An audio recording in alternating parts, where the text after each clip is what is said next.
Mandatory minicamps are officially here, but there's a surprising name we haven't really talked about who's turning major heads at Eagles practice. Plus, Aaron Rodgers, he might have an explanation for why Jalen Hurts' interception problems are not really a problem at OTAs. And what does Justin Jefferson's new deal mean for A.J. Brown and another wide receiver 3 option that was just linked to Philadelphia? I'm Thomas Mott. This is the Thomas Mott Show.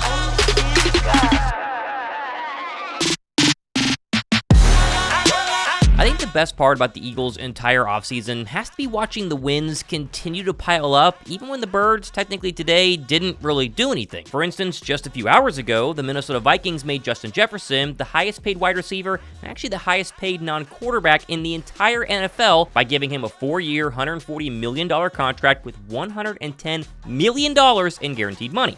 That's $26 million more guaranteed than the next closest wide receiver, which, as we know, is A.J. Brown, who a few weeks ago signed the highest paid wide receiver contract in history, which is no longer that. And yet, despite signing both A.J. Brown and Devontae Smith to 2 brand new giant contracts this year, they still combine for just $25 million more in guaranteed money than the entire single Justin Jefferson contract alone. Now, don't get me wrong, Justin Jefferson is the best wide receiver in the league. I think if you lined up all 32 GMs and said, hey, take your pick of the number 1 wide receiver, they would all probably say Justin Jefferson, but he's not $26 million more in guaranteed money better than A.J. Brown or Jamar Chase or CeeDee Lamb or any of the other top wide receivers in the National Football League. It just goes to show how incredibly great the Eagles' deal on their top 2 wide receivers continues to be. Plus, throw in the fact that Dallas continues to write the book on how to screw up an offseason 101, and CeeDee Lamb is now just sitting and waiting to get even more money, which will put the Cowboys in what seems to be an unrecoverable cap situation for the next couple of years. So naturally, here's where I tell you that Howie Roseman is the best GM, the greatest GM ever, but you already know that. So instead, how about just hitting the like button to show your gratitude that your football team isn't run by a man who was born in 1942. Also, speaking of wide receivers, I'm giving away 2 more tickets to Devontae Smith's charity softball game coming up next month, June 29th in Allentown, PA, and all you gotta do is be subscribed, hit the red button down below. But if you want a couple of extra entries, go to my video yesterday. It's all down below, top part of the description box. Watch that video and you can see how you guys can enter multiple times for a better chance to win the 2 tickets. Now, when it does come to pass catchers, Philadelphia obviously has a couple of few options for wide receiver 3, right? We talked about Paris Campbell, who is my personal guess for a leader in the clubhouse right now. There's also John Ross, who's flashed at OTAs, but it's definitely a giant question mark, at least so far. And obviously some of the rookies who are very much rookies and unknown. However, this hasn't stopped Bleacher Report from listing Broncos wideout Courtland Sutton as a possible trade target for Philadelphia in the coming months. Now, the situation on Sutton is very simple, right? He's holding out. He hasn't reported to any OTA stuff, unsure about mandatory yet, but he wants a bump in his current $13 million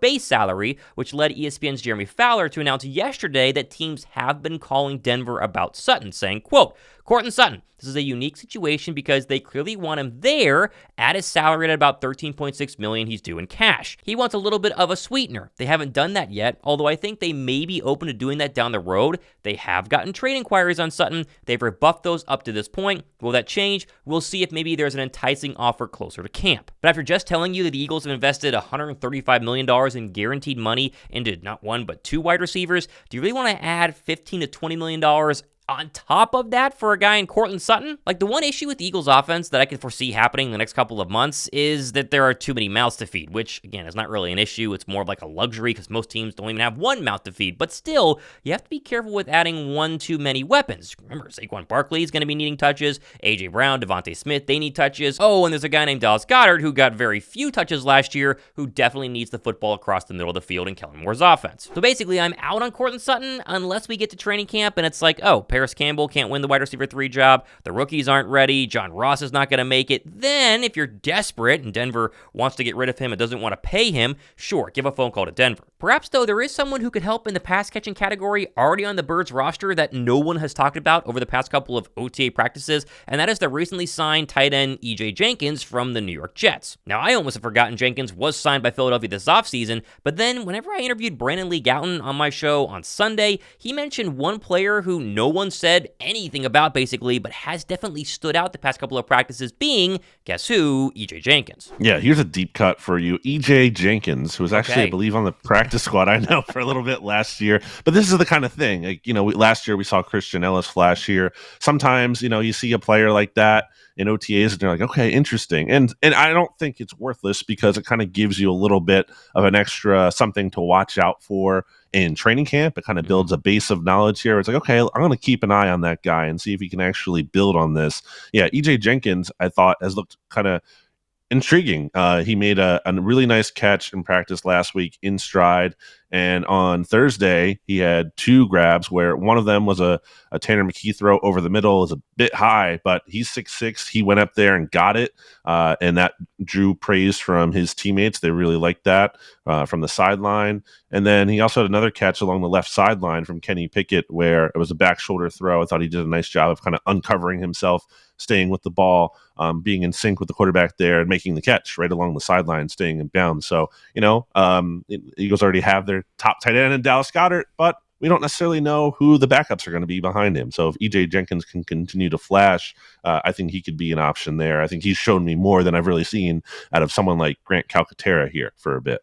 Now remember, E.J. Jenkins was undrafted out of Georgia Tech in 2023. He signed with the Jets, didn't make their 53-man roster out of training camp, and then joined the Eagles practice squad in November, where he was waived just a couple of weeks later. Now he did make it onto the Raiders practice squad when their season eventually came to an end, but then Philadelphia brought him back this offseason and now has him on a 2-year contract. Again, it's not like Brandon's saying he's going to be a stud. Philadelphia has other tight ends who are going to battle for his roster spot in general, but when we talk about names over and over again who everyone keeps saying, this guy looks good, that guy looks good, it's nice to have another name where you can kind of go, okay, let's circle E.J. Jenkins as someone to watch not only during mandatory minicamp the next couple of days, but especially during training camp to see if he can maybe rise to the top and take that absolutely massive 6'7" frame with him to making the Eagles' final 53-man roster. Now, I did want to comment a little further on the whole Jalen Hurts has thrown too many interceptions at OTA story that got a little bit of a run the past couple of days. And although I mentioned it yesterday that I think Kellen Moore is clearly trying to make Jalen Hurts not really one-dimensional and just focusing on A.J. Brown or throwing outside the numbers, hey, throw in the middle of the football field, that's where you attack modern NFL defenses,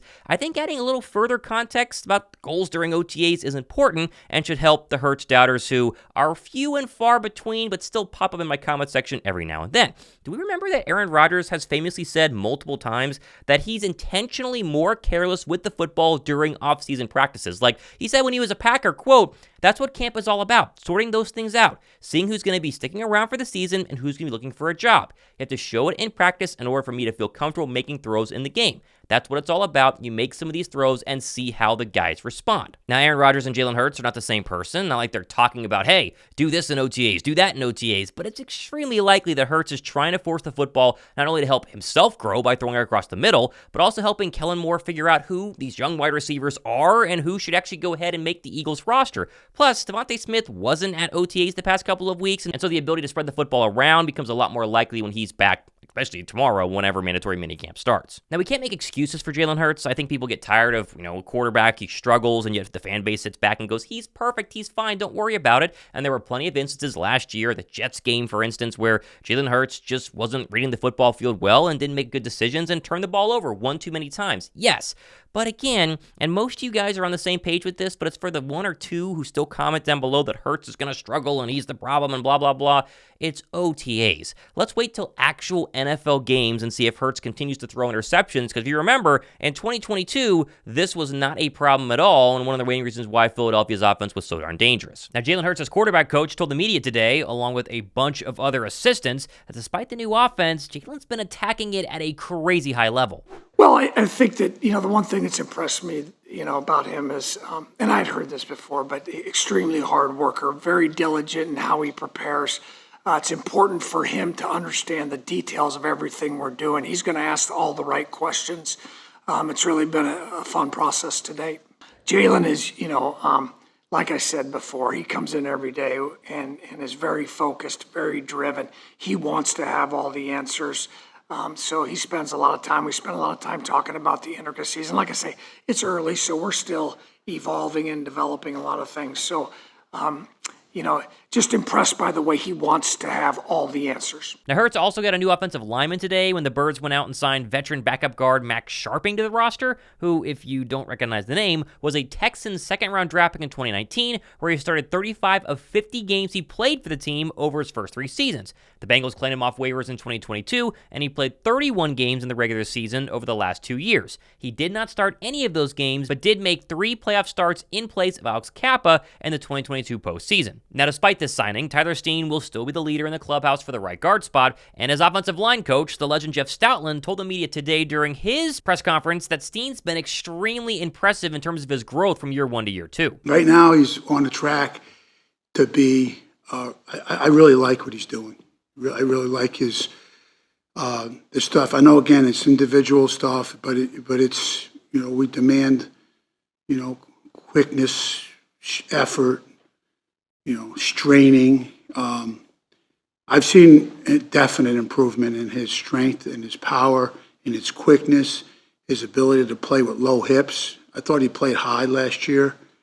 I think he's put a lot of time into the weight room with our people here because I could see it. Now, the first defensive coach who spoke today was Clint Hurt, who is a fantastic listen at the podium, but he gave an update on Jordan Davis's progress about getting leaner and talking about how he is in better shape this offseason. The number one thing for him is just being in the best shape that he possibly can be in, and he's taken huge strides with that this offseason, and it's still it's a work in progress, but he's off to a really, really good start. If he's in great condition and he can play all out, to, not using bad language, but to the wall, if you get my drift on that, then he's going to be a hard guy to block. He's a huge man, long arms, strong. He can get up and down and make tackles in the tackle box. The number one thing for him is conditioning. Can he be in great shape? And we're off to a nice start with that. Likewise, new DB coach Christian Parker, he gave his thoughts on the entire secondary situation and also Cooper DeJean's progress as a rookie and why it might take some time to figure out exactly where the Birds are going to want to use him in their current Vic Fangio defense. Interesting question. I think Coop is very he's very versatile. I think he plays with good vision to the ball. I think that he has good ball skills. So we're kind of in that process now. We've moved him around a little bit. He can handle it mentally.